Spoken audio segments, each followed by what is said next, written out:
안녕하세요. 뉴스반장입니다. 이제는 내려와야 합니다. 본인이 본인 스스로 결단을 해야 할 때인데요. 무슨 염치와 면목으로 그 자리를 지키고 있는지 알 수가 없습니다. 오늘도 이어진 폭로는 이 정권이 왜 존재해야 하는지조차 알 길이 없는데요. 이제 남은 건 스스로 물러날 건지 아니면 끌려서 내려올 건지 선택하는 것만 남았습니다.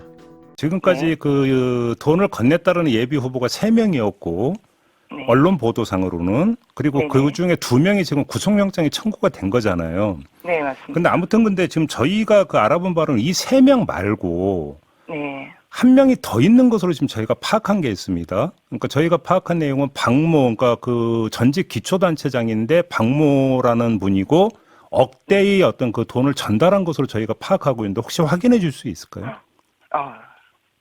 네. 예, 그분이 일단 저희 회사 쪽에, 사무실 쪽에, 그러니까 여론조사 비용을 네. 조금 이제 약간 과다하게 해서 이제 들어온 것도 있고, 아, 그리고 이제 그 명시 쪽으로 해서 일단 일부가 또 들어간 것도 있고, 그렇습니다.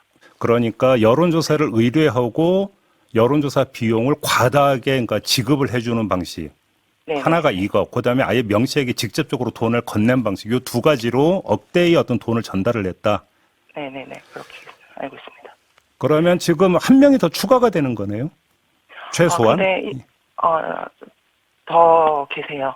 더 있어요. 정확하게 지금 딱 실명까지 제가 거론을 못 하는데, 예.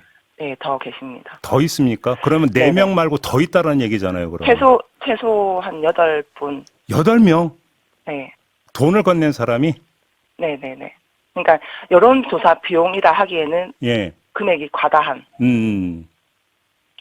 아, 그래요? 그럼 네네. 이것도 역시 결국 공천과 연결돼서 돈을 전달한 똑같은 케이스라고 보면 되는 겁니까? 그렇죠. 그러니까 여론조사라 하면 금액이 어느 정도 이게 한계가 있는데, 네. 이 금액보다 더 많이 예. 이제 주셨고, 예. 이제 이분들도 약간 이제 내가 공천을 받을 수 있겠지라는 이제 기대감에. 그러면 그 8명 중에 공천을 실제로 받은 사람은 몇 명이나 될까요? 없습니다. 없어요. 네. 그러면 그 8명 모두 나중에 다 돈을 돌려달라고 했습니까, 그러면? 약간 항의는 있었어요. 항의도 있었고 했는데 직접적으로 저한테 항의를 한 사람은 없습니다. 항의를 하더라도 명태균 씨한테 했다 그러면? 네네네네. 네. 그래요? 8명이나 된다고요? 네. 13일 MBC 라디오 김종배의 시선집중에 출연한 명태균 김건희 국정농단 제보자 강혜경 씨가 공천거래로 의심되는 지자체 단체장이 최소 8명이 더 있다는 충격적인 폭로를 했는데요.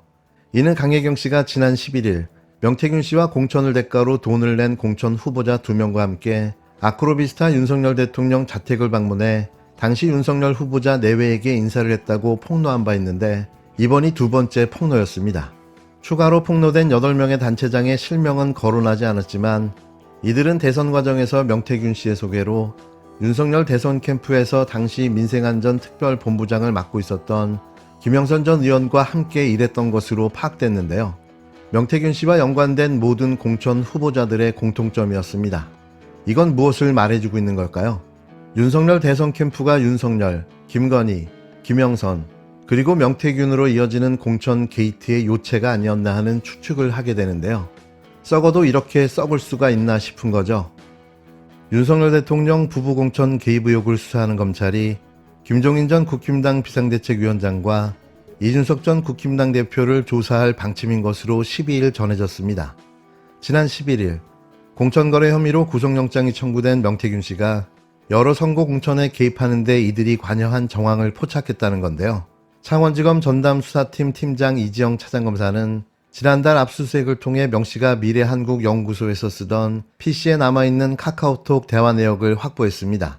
여기에는 2020년 5월 9일 오전 0시 20분 당시 국힘당 대표였던 이준석 의원과 명 씨가 나눈 카카오톡 대화가 포함됐는데요.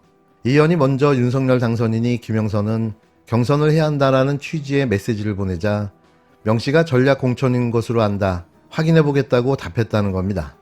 이준석 의원과 명태균 씨는 김건희 씨, 국힘당 재보궐선거 공천관리위원장이었던 윤상현 의원, 함성득 경기대학교 정치전문대학원장 등의 이름을 언급하며 공천이 무산될 경우 대응 방안을 논의하는 대화도 나눈 것으로 전해졌는데요. 이런 내용은 이미 각 언론을 통해 대서특필됐습니다. 검찰은 명 씨가 김 전 의원 공천에 개입하는 과정에서 이준석 의원이 어떤 역할을 했는지 규명하기 위해 조사가 필요하다는 방침을 세운 것으로 알려졌는데요. 검찰 관계자는 윤 대통령 부부를 비롯해 많은 정치인이 등장하지만 아직은 의혹을 규명하는 단계에 불과하다. 명 씨 등의 혐의 입증에 주력하고 있다고 말을 아꼈습니다. 검찰은 또 김종인 위원장과 명 씨의 관계도 살펴보고 있는데요. 검찰은 김 전 위원장이 2022년 지방선거 당시 대구시장 선거와 관련해 김재원하고 유영아가 단일화할 것 같냐, 명 박사 어떻게 생각해라는 메시지를 보낸 사실을 확인했는데요.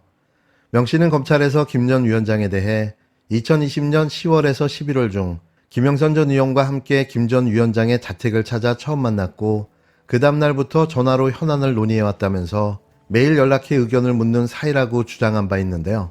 이게 사실로 드러나고 있는 거죠. 검찰은 명 씨가 정치 원로인 김 전 위원장을 통해 다른 지역구 선거에도 관여했는지를 조사 중입니다. 한편 검찰은 명 씨의 카카오톡 대화 내역 중 자신에게 보낸 녹음 파일이 있는 점 등을 미뤄 통화 파일 녹음을 USB 등 다른 저장 장치로 빼돌렸을 것으로 의심하고 있는데요. 검찰은 또 명 씨가 대선 직후 김건희 씨로부터 돈 봉투를 받은 사실도 확인했습니다. 이에 대해 명 씨는 액수와 시기는 기억이 안 난다. 교통비 수준의 소액이었던 것 같다고 진술했는데요. 하지만 강혜경 씨는 한 언론사와의 인터뷰에서 금액은 500만 원이며 코바나 컨텐츠 봉투에 담겨 있었다고 확인시켜줬습니다. 더 얼마나 쏟아져 나와야 사퇴를 결단할까요? 양심이 조금이라도 있다면 하야든 사퇴든 해야 정상인 겁니다. 윤석열 대통령이 지난주 자백 대국민 담화를 했습니다. 국정쇄신 방안으로 휴대폰 교체와 골프 연습을 내놓았습니다. 어이가 없지만 음주보다는 골프가 낫겠다 싶습니다. 그러나 휴대폰 문제는 차원이 다릅니다. 윤석열 대통령에 따르면 그간 국정 난맥상은 자신이나 배우자 김건희 때문이 아니라 휴대폰을 프로토콜, 즉 의전대로 사용하지 않아서랍니다. 2021년 정치 입문 후 대통령 휴대폰으로 김건희 씨가 문자를 대신 보낸 것을 순진해서 그랬다거나 지지해준 사람에게 고맙다고 답해야 한다고 했다고 미담으로 둔갑을 시켰습니다. 대통령 취임 이후라고 이 기이한 부부 행태가 달라졌을 리가 없습니다. 그래놓고 이제 휴대전화 번호를 바꾸겠다고 합니다. 두 가지만 짚겠습니다. 대통령은 대한민국에서 모든 기밀에 접근할 수 있는 국정 최종 책임자입니다. 대통령 휴대폰에는 최고 수준의 기밀을 담은 메시지와 문자, 통화 등이 들어 있습니다. 비밀 취급 인가를 받지 않은 민간인 신분의 김건희 씨가 이 휴대폰을 들여다본 것 자체가 법 위반입니다. 만일 그 내용을 보고 정책 결정에 관여하고 답변을 대신 보냈다면 그게 국정농단입니다. 최순실 씨는 자격 없이 박근혜 대통령 연설문 작성에 관여했다가 국정농단으로 처벌받았습니다. 다른 하나는 증거인멸 문제입니다. 지금 대통령 부부를 둘러싼 온갖 의혹의 가장 중요한 증거가 두 사람의 휴대폰입니다. 윤석열 대통령 휴대폰은 최상병 사망 사건의 핵심 증거입니다. 윤 대통령이 개인 휴대전화로 이종섭 전 국방부 장관에게 4차례나 전화를 건 사실이 드러나지 않았습니까? 잦은 국민의힘 지도부 교체, 공천 등 당무 개입도 대통령 부부의 전화를 통해 전개되었습니다. 만일 이전에 사용하던 휴대폰을 폐기하거나 초기화한다면 이는 국정쇄신이 아니라 증거인멸입니다. 일국의 대통령과 배우자가 자기 휴대폰을 망치로 깨거나 물에 담가 망가뜨렸을 것이라고는 믿고 싶지 않습니다. 그런데 이들 부부의 그간 행적으로 보아 그랬을 것 같아 걱정이 됩니다. 명태균 게이트를 수사 중인 검찰은 즉각 이 두 부부의 휴대폰을 압수수색해야 합니다. 대통령은 재임 중에 형사소출을 받지 않지만 배우자 김건희 씨는 민간인이므로 수사 대상입니다. 게다가 이제부터 사용하지 않는다고 하니 이미 제출도 문제없는 것 아니겠습니까? 그렇지만 윤석열, 김건희 방탄검찰단이 압수하리라고 기대도 하지 않습니다. 그래서 특검이 필요합니다. 만약 이들 부부가 문제의 휴대폰을 없앴다면 진실 규명을 방해한 것입니다. 탄핵 사유가 추가되는 것입니다. 윤석열, 김건희 두 분에게 정식으로 묻습니다. 두 분의 휴대전화 지금 어디 있습니까?